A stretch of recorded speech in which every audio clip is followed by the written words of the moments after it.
a good mood to talk. I hope we're all not starving and agitated. Jeez. Jiminy crickets. We're all not starving and agitated. I'm constantly in that state, so I'm right at home. Yes. Well, no, you're literally right at home I'm today. literally at home. Mentally and physically. Yeah. And emotionally.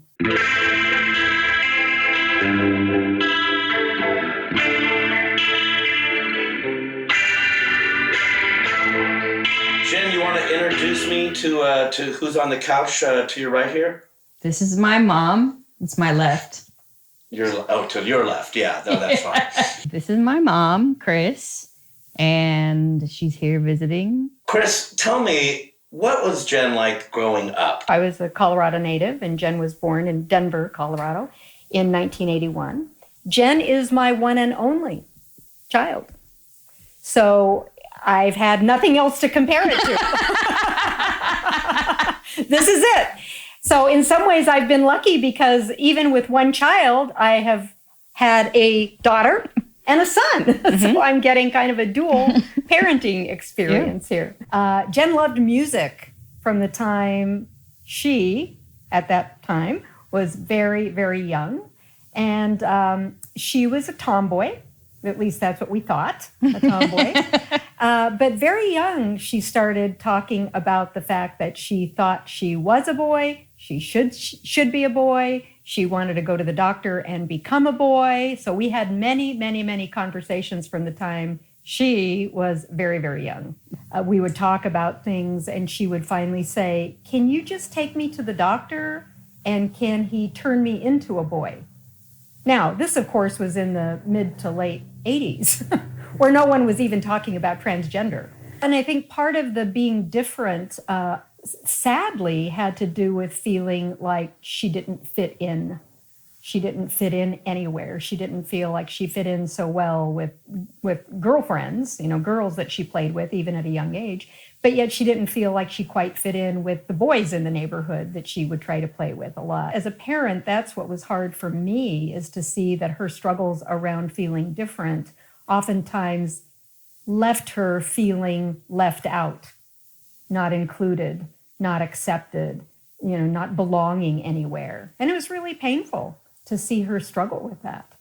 What age was that? Probably grade school age. I mean, even though she started talking about these things as early as age 3 or 4, when she got into school, elementary school, and started more socializing and more stuff going on at school and kids noticing certain things.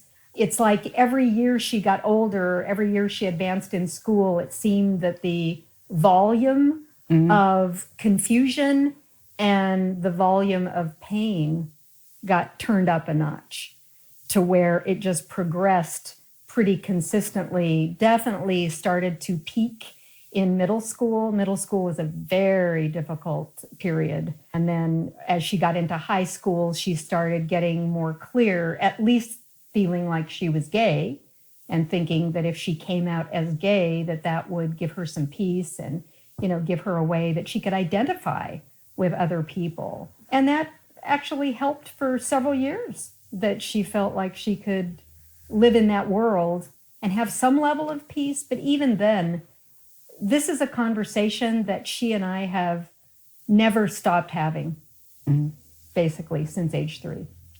This questioning of gender. In good times and bad, the conversation at one way or another has never stopped, which is why when she did declare last year that she was ready to transition and come out publicly as transgender, it was not a shock to me.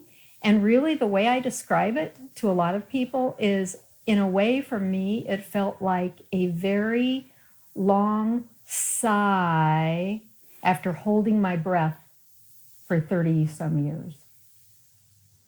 Did it make more sense when Jen was able to, maybe when that first step was saying I'm gay? Or did you also sense that maybe that wasn't quite the answer either? I had some moments of feeling some peace, like we had kind of figured it out, so to speak.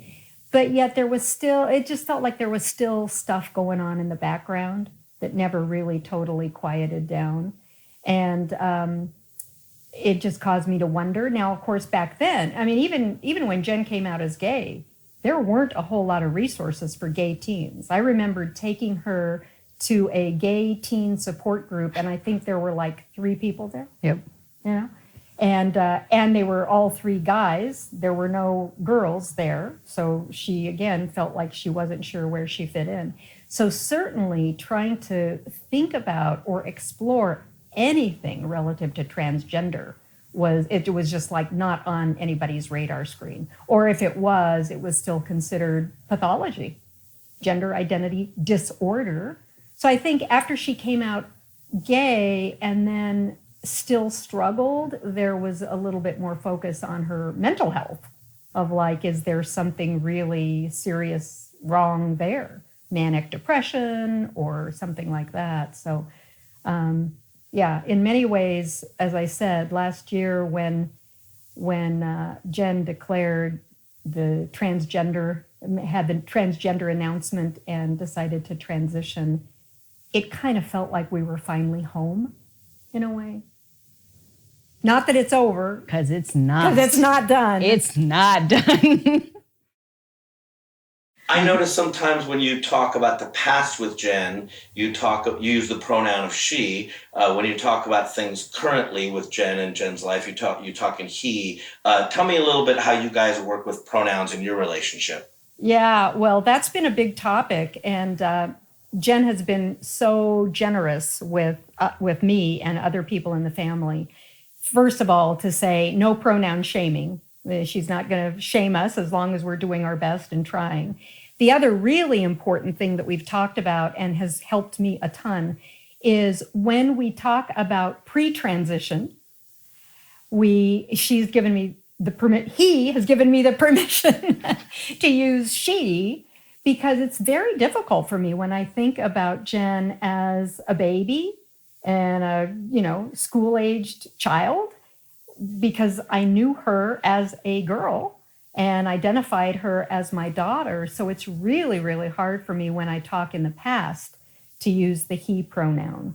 So that's our agreement, is if it was pre-transition, it's fine to use she. And then I'm doing my best post-transition to use he. It's still a work in progress. It can be challenging.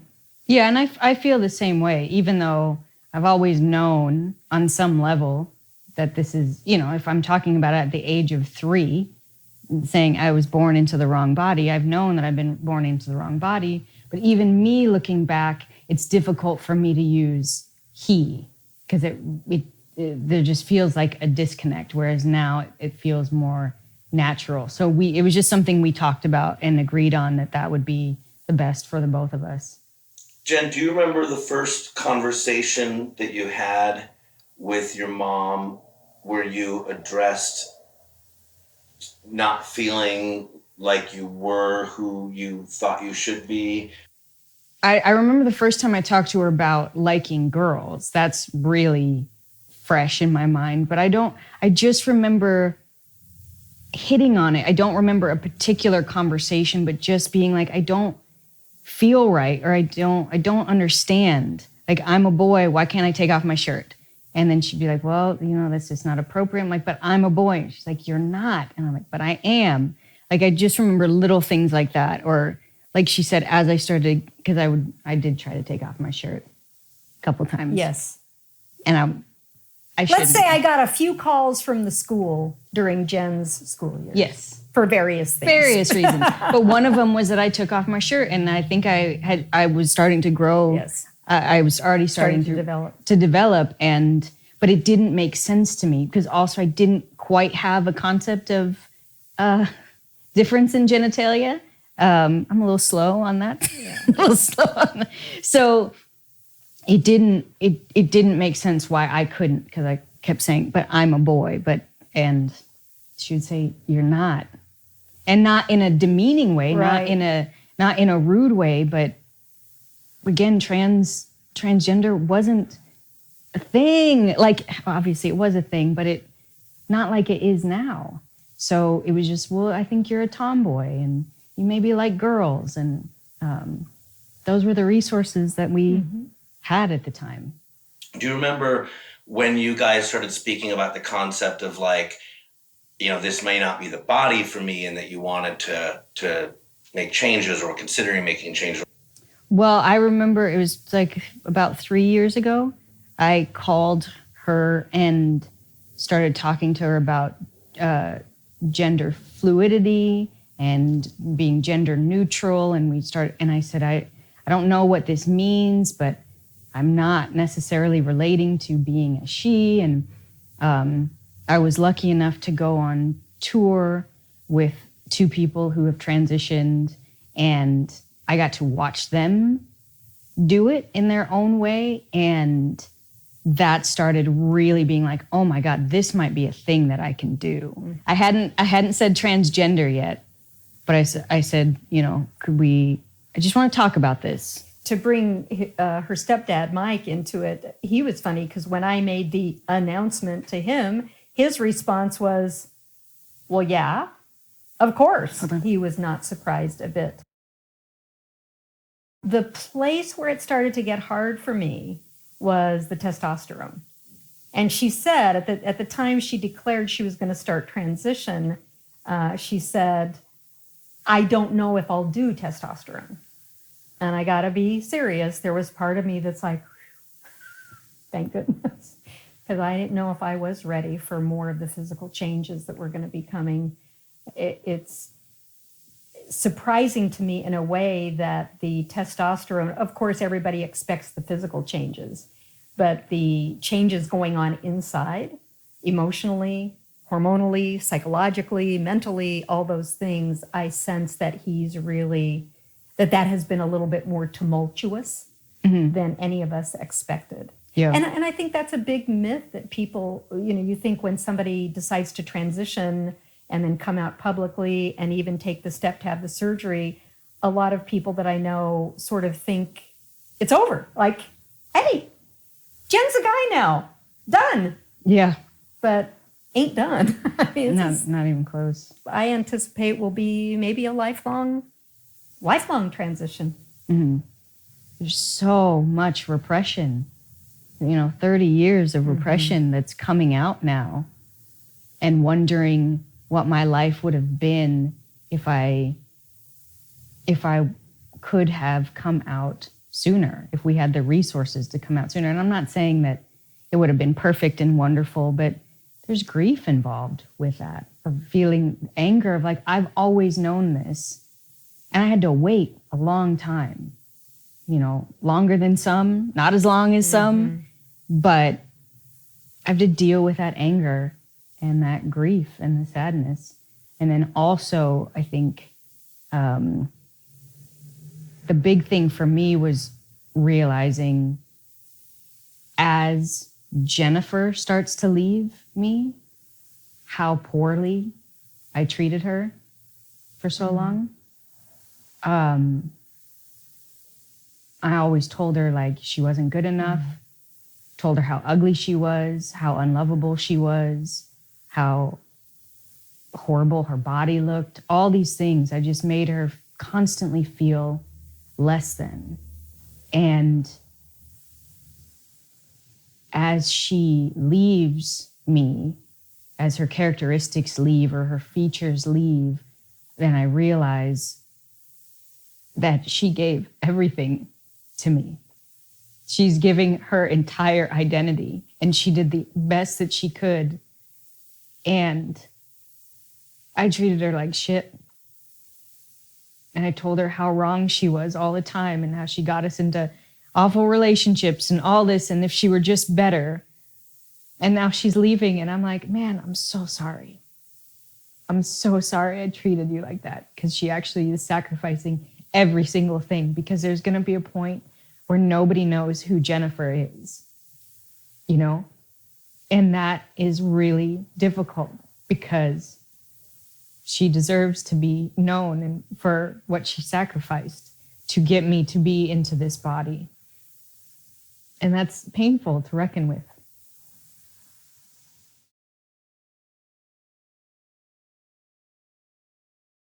Tell me about some of the struggles and the changes, emotionally, physically. I've seen you have a few rough days. Tell me a little bit about what a rough day in this last few months means.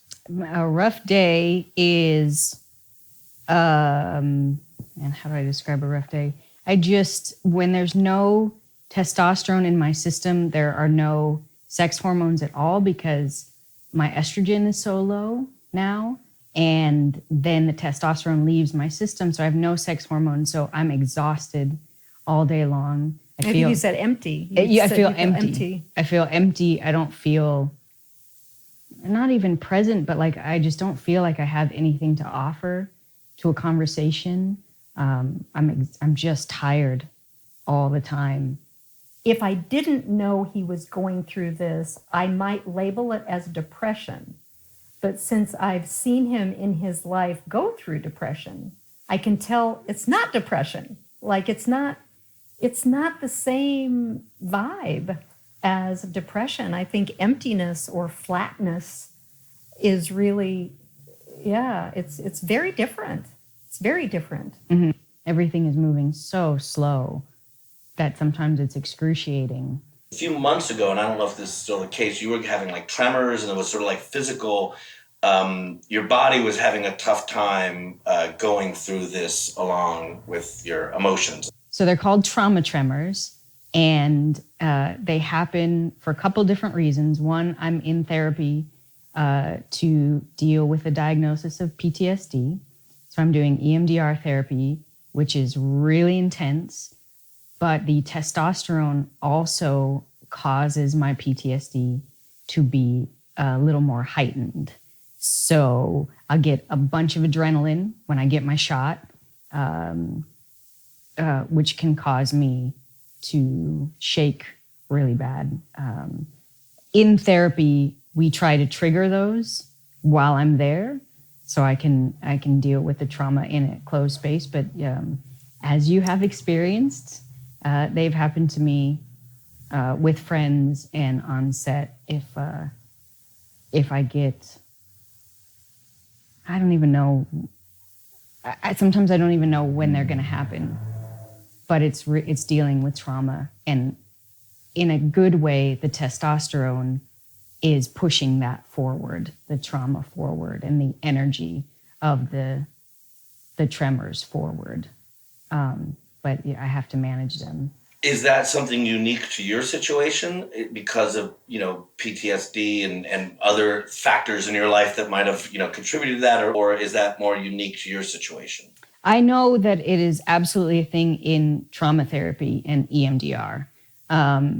As far as the T, I know that people feel agitated and aggressive. Not everybody. It's just like going through puberty with any boy. Like sometimes they turn aggro and sometimes they just turn real sensitive. Like you never know what the T is going to do to you. But I know that this combination of therapy and testosterone and dealing with these emotions is causing these big tremors to happen.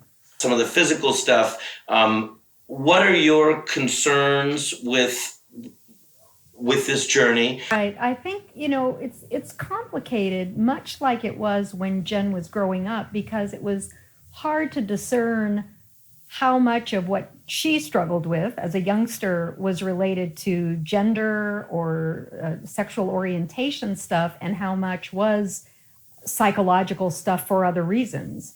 And I think the same thing is true now. It's so hard to tease those apart, to understand how much of what he's experiencing is directly related to the transition, the testosterone, how much is related to the work that the other therapeutic work that he's doing.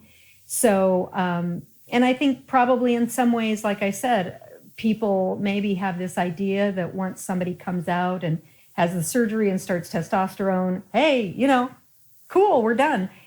I probably had a little naivete in that way, thinking that once those things happened, things would get much easier for Jen. And at least as of today, they don't seem as easy as I wish they were. So it's clear to me that he still has a lot of stuff to unravel on both sides of the path. And the idea that he was 37 at the time that he came out, he mentioned it's like going through puberty. I mean, imagine that. It's like if you're living in a 37-year-old body and going through male puberty, because like any parent, I just want him to be happy. I want him to feel loved. I just want him to be happy. And I still believe that's going to come to fruition. And there are days, there are moments that it does. So we've talked a lot about the sort of the hard stuff. What are some of the good things that you've noticed? What are the things that you've been happy and excited about over these last few months? My voice changing, which I did not expect to like. That was one of the things that we talked about in the first video of like, I don't know that I want my voice to change. I don't know. Once it started dropping, I was like, oh, hello, how are you? So I love my voice changing. A couple people have said to me, well, you're a guy now. I'm like, I'm not quite. I still get ma'amed. I just went to get frozen yogurt the other day and like, I can help you, ma'am. And I was like, huh. But then I go to work and, I have people that are like noticing that my sideburns are growing in or my voice is dropping and people are liking it and they see that. And then I feel, oh, I am turning into a man. And then I go out into the world and they're like, can I help you, man? Mm. Like, oh, I'm not there yet. I'm getting huge muscles. I just want to Hulk out of my shirt every time I put it on. Like I want to have backup shirts because I just rip out of them. But like, yeah. Can you see this, Jarrod? Can you see this? Can you just get right in there? Just get right in there. Damn. Yeah, I mean, this is just meat. This is just... This is power. Pure, unadulterated power. This is what it looks like. This is what... but I love the physical changes in my body. I'm starting to lose my hips a little bit, and it's starting to go to my shoulders, and woo! Sometimes almost every morning I look at myself and I go, hey, boy. Man, you're looking good. So where'd you come from, cutie? What is the next step for you, Jen? I have no idea. I have no idea what the next step is, which is very scary, but also kind of liberating. I have an amazing support system, and they help me to see the larger picture of my life and who I am in it and how I show up for people every single day. All of these sacrifices, everything is worth it, even though it's difficult and not what I expected. I don't know what I expected. I just didn't expect this. Like, this is right. This is right for me, for sure. It's the hardest thing I've ever done in my life and continues to be the hardest thing. But I wouldn't trade this for the world. I would never want to go back, even though, like I said, I have such compassion now for the old Jen and the old pictures and knowing the kind of pain that I was in at that time.